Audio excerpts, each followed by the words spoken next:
حضرت علی فرمانے لگے میری 5 باتیں یاد کر لو،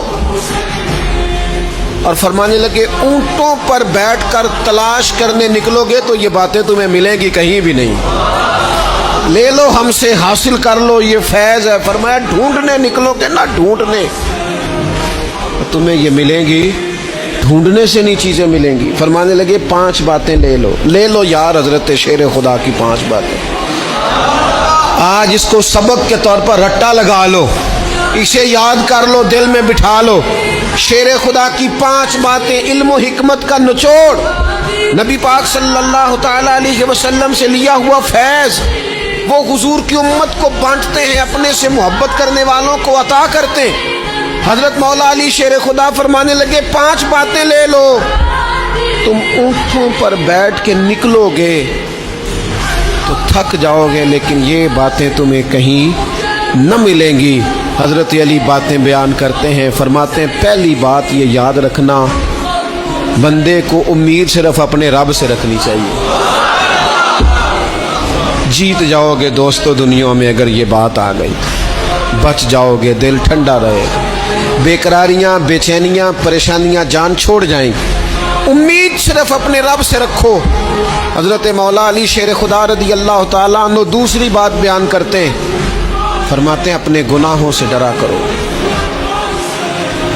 تم غریب ہونے سے ڈرتے ہو، تم تنگ دستی سے ڈرتے ہو، تم لوگوں کی دشمنی سے ڈرتے ہو، اپنے گناہوں سے ڈرو، کہیں ایسا نہ ہو کہ تمہاری نافرمانیاں رب کی ناراضگی کا سبب بن جائیں، اپنے گناہوں سے ڈرو۔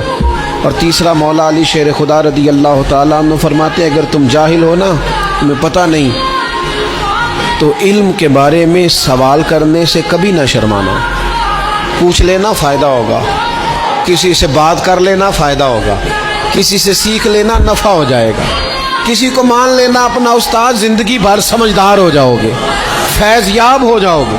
اور حضرت علی شیر خدا چوتھی بات ارشاد فرماتے ہیں یہ علماء کے لیے، فرمایا اگر عالم کو کسی مسئلے کا علم نہ ہو تو غلط بات نہ بتائے بلکہ کہہ دے واللہ اعلم، اللہ بہتر جانتا ہے۔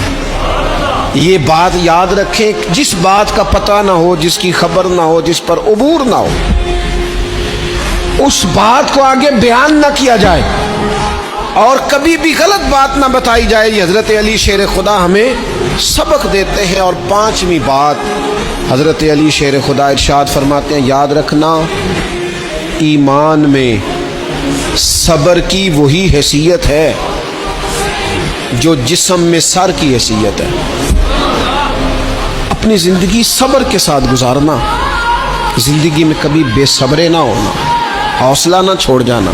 صبر بزدلی نہیں ہوتا، صبر تو اچھی تدبیر کو کہتے ہیں، صبر تو رب کریم کے فیصلے کے انتظار کو کہتے ہیں، صبر تو اللہ کی مدد کے نازل ہونے کے انتظار کو کہتے ہیں۔ فرمایا جو تمہارے جسم میں سر کا مقام ہے وہی ایمان میں صبر کا مقام ہے۔ یہ مولا علی شیر خدا نے ہمیں 5 باتیں